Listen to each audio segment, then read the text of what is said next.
Okay, here we go. Let's roll sound. Running, set, and action. Steven Soderbergh. There's a lot of history there. We first worked together on the film Haywire back in 2010, I think it was. So when I got an email saying that he wanted to make this film Black Bag, I immediately read the script and emailed back and said I'm in. It's been great. I mean, everyone's a phenomenal actor and everyone's bringing their A game. It's an unusual group. I was really excited by the cast as it came together. There are these amazing, fully rounded, fully developed characters, and they're all totally unique from each other and equally complex. Will there be a mess to clean up? With any luck. Stephen said to me, I think Michael Fassbender is free, and I went, great. George Woodhouse. I just started formulating this idea of George being a very old school kind of character. I don't like liars. Michael Fassbender, a joy to behold, that kind of attention to detail. With an actor like Michael, you're looking at someone who is as incredible at their job as George is at his. Michael has an intensity to him and to this character, but to his work as well, that is extraordinary. He's an incredibly warm presence on set, which is great. The kind of quality of thinking he has as George is brilliant, and your eyes do go to him.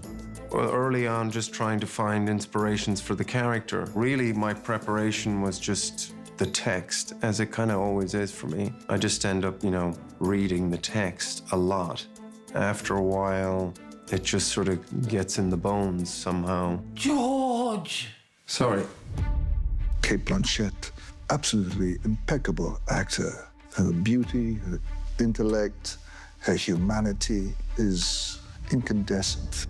Obviously, Cate is master at what she does. She always brings something that perhaps you wouldn't read on the page. Oh, yes, by all means. Write that one down. Cate has brought an immense intensity to Catherine as a character. So razor sharp that she can cut you down with a word or a look at any given moment, and she does. You feel the stakes purely off of how coiled Cate is at every given moment.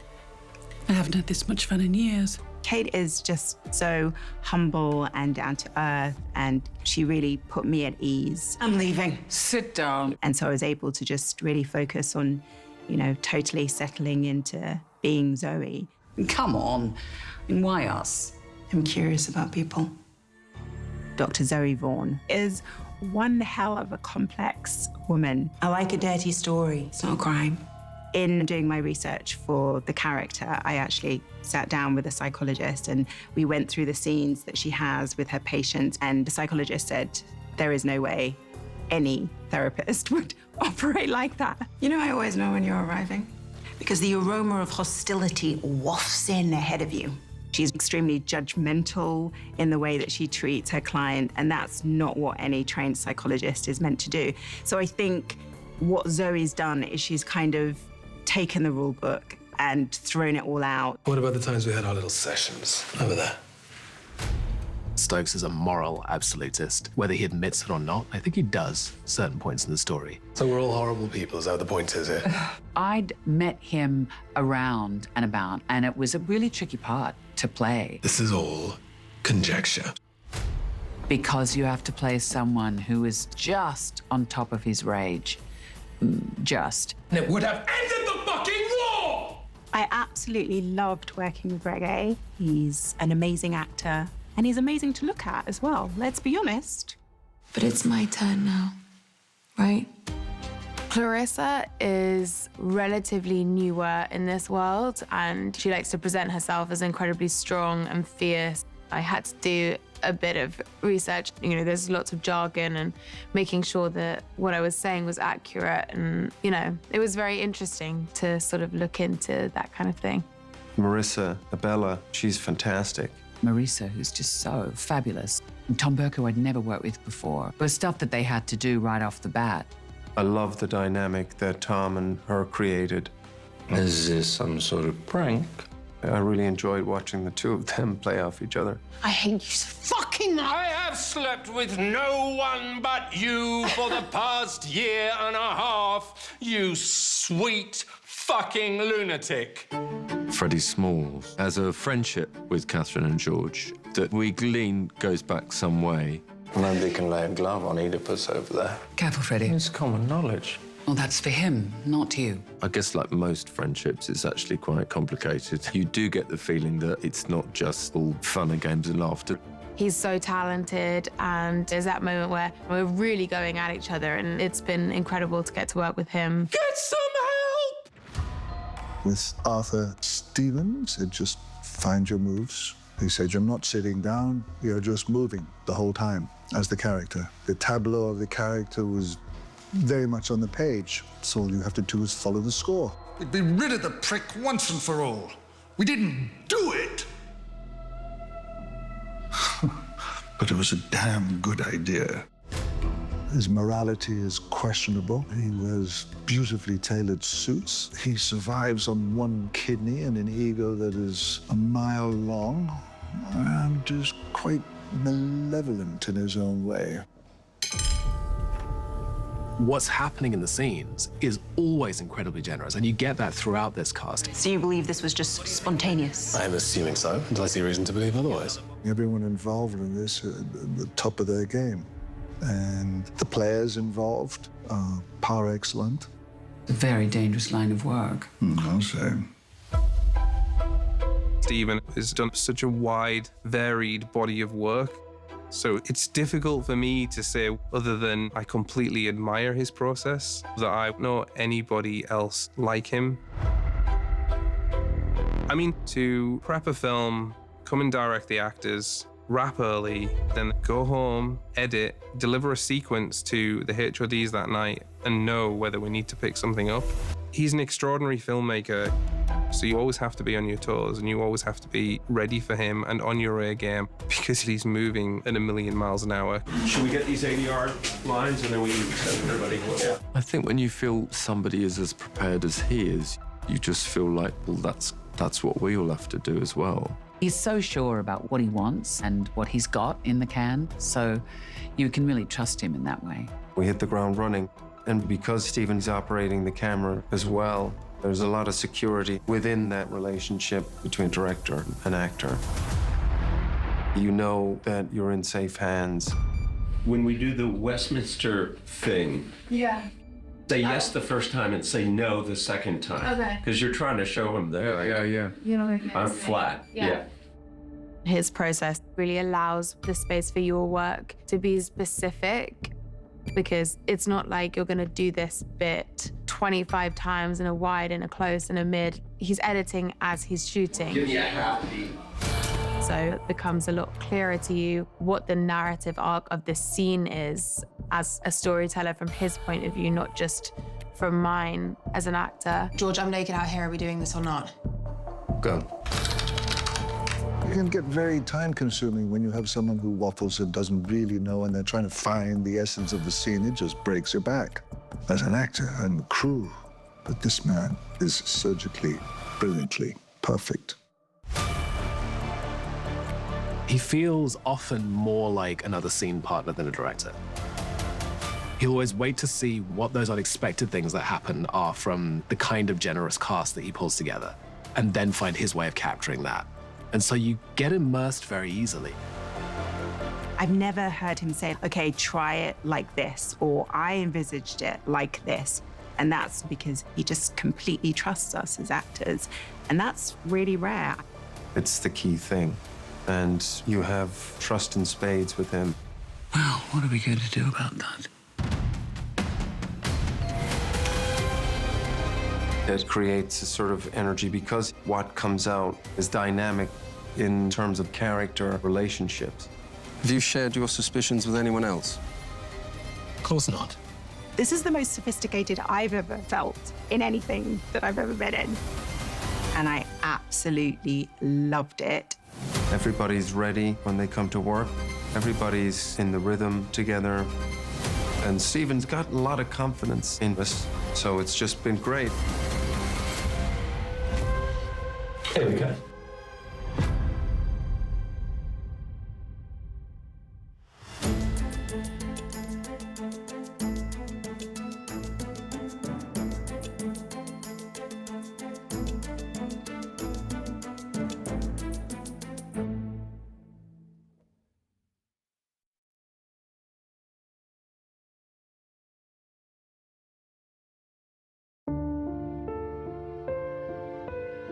This film, Black Bag, is beautiful. The locations are beautiful, the clothing, the characters are quite glamorous.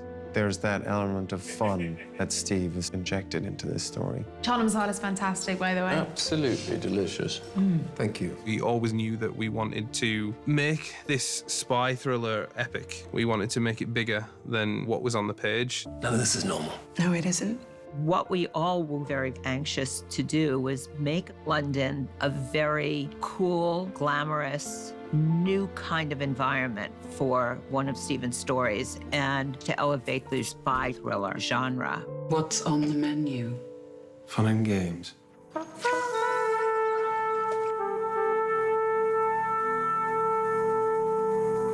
There's so much that you do as an actor to develop your character, but then it has to be taken to the next level by the costume. Ellen has done the most remarkable job portraying these characters with her design. I've watched Michael come in with great panache and elegance. It's a joy to behold. Well, George is a very meticulous character. Everything is specific. He is a perfectionist. I need to change. We just took the ordinary out of it, put the turtleneck on him, put a pair of glasses on, and he became George. Putting on the clothes gives you a posture, gives you a pose. Really, it's the last layer of the character for me. That's how it works. It's the only way. Michael's hair was a big one. It's a haircut called a DA, which is a 50s, 60s haircut. It's a very particular design. Cate balanced femininity and masculinity to perfection, but the femininity was very important. There's a great freedom about her that we were able to achieve by using elements that moved when she walked, and she walks in a particular way, and she wears a boot in a particular way. Oh, I loved working with Alan Mirajnik. So often for me, it's in those early conversations with the costume designer that the character starts to become actualized, starts to lift off the page. We made the decision quite early on to design a long brown head wig for Cate. It really mixes her up and it creates the character, and it really worked well for this sophisticated, beautiful, classy woman. This, all yours. What could you possibly be talking about? Pierce and I felt it was very important to change up his look for his character. I wanted to break up the physiognomy. I wanted to capture something that was just a little off-center for myself. I created a prosthetic nose design for him, which really altered his face shape quite remarkably, but subtly. So strange. And it just gives it an edge. It was really important to Steven to go and film on location in central London to ground this in reality as much as possible. So that is why we ended up filming and building our NCSC. It's at a building called The Row in East London. The views of central London were incredible. We have several floors. It's an empty office building that has great views out the windows. We built in Zoe's office. We built in kind of the big working section for the analysts. We have George's office, Freddie's office. We also have the satellite monitoring room, which is kind of like a large video with analysts working. That's all on location.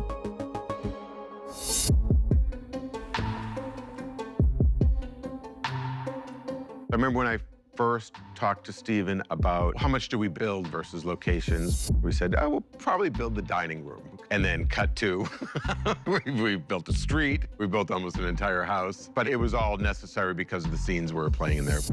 I was blown away when I came onto the stage here and saw that Catherine and George's house has been built completely with garage downstairs, with the bedroom upstairs. I mean, it's extraordinary.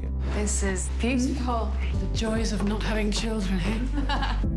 Walking onto the sets is always incredibly immersive. I think that's a thing that Steven's very strict about, and he works with some incredible designers to achieve that. I started designing the set from the dining room out in 4 directions. We have our mural, that's sort of our nature element. We have the opening to the staircase. We have the view back into the living room. And we have this kind of lovely view back into the kitchen. So even though they're always sitting at the dining table for a lot of the pages of this film, it's shot very dynamically. It's a very sexy piece of code. It feels like a home that does express who these people are, which is incredibly particular, incredibly meticulous, but also incredibly controlling. You very much know whose ground you're on.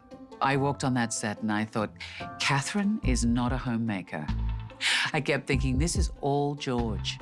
This is all George. You are cordially invited to an evening of fun and games with George and Catherine. Every scene in this film, I think, really works well because of the beautiful production design, costume design, and the thrilling effects. It adds an extra layer into what you can bring in terms of performance. It's a real luxury.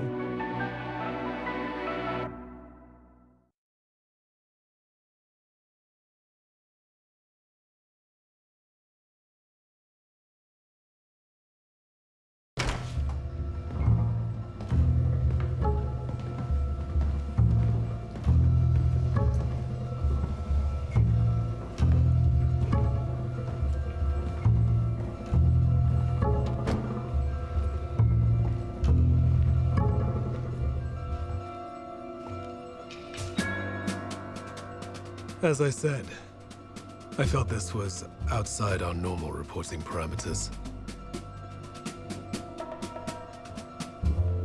Everything all right? What is going on? I chose poorly, Freddie. I should have picked you. What are you talking about? The redirect. It was me. Why? I was played. By whom? Can't think right now. Well, this is a fucking first. I don't know my next move. I wish it had come to be like this years ago. Can we please move past that? Stokes will laser in on whoever Kolikov's meet in Zurich was. If you don't think you'll like that answer, I'd say you got 24 hours to plug some fucking holes. Right, okay. Thank you. Then again, if you haven't been manipulated, but this was all you, Severus, the redirect, all of it, the smartest move in the world would be to confide in someone. Maybe cry conspiracy to an old friend, an underling. Maybe this is all your greatest game, George. Wouldn't that be something?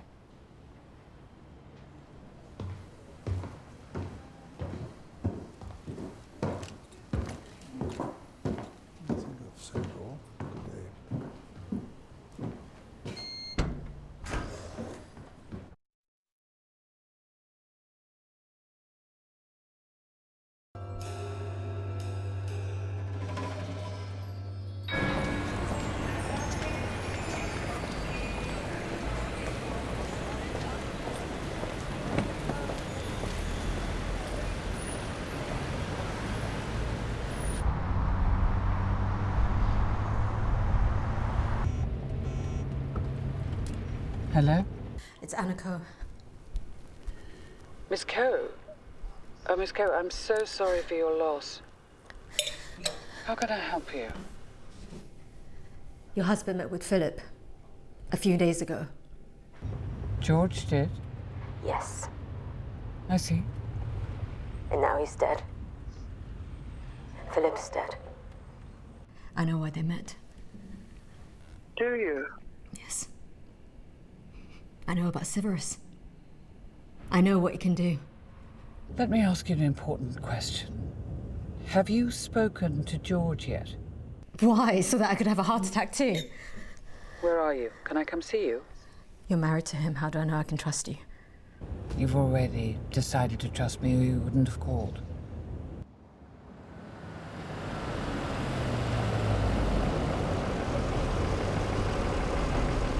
She said you work with her? We had a meeting scheduled.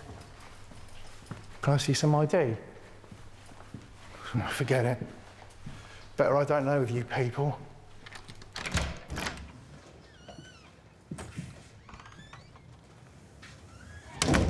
Hello?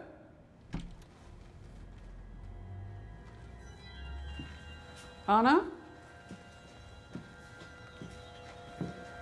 It's Catherine.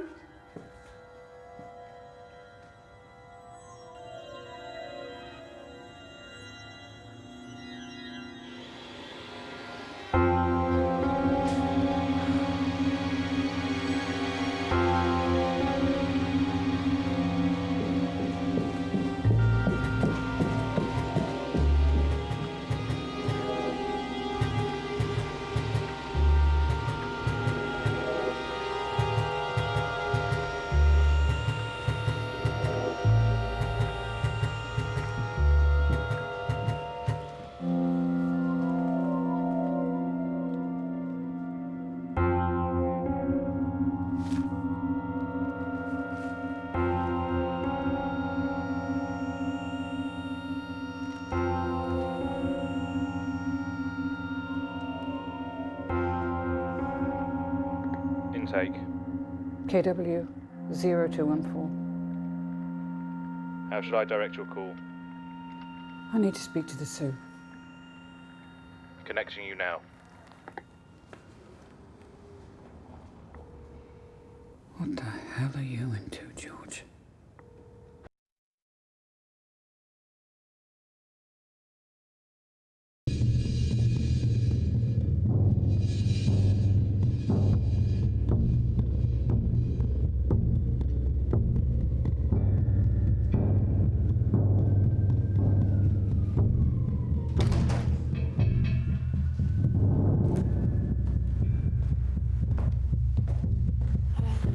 Marisa?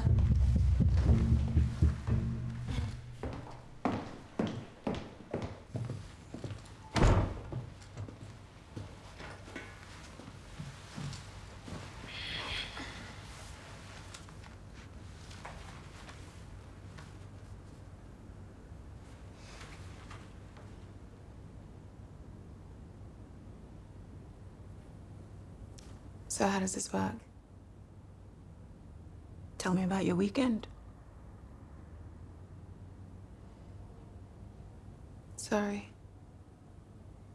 Black bag.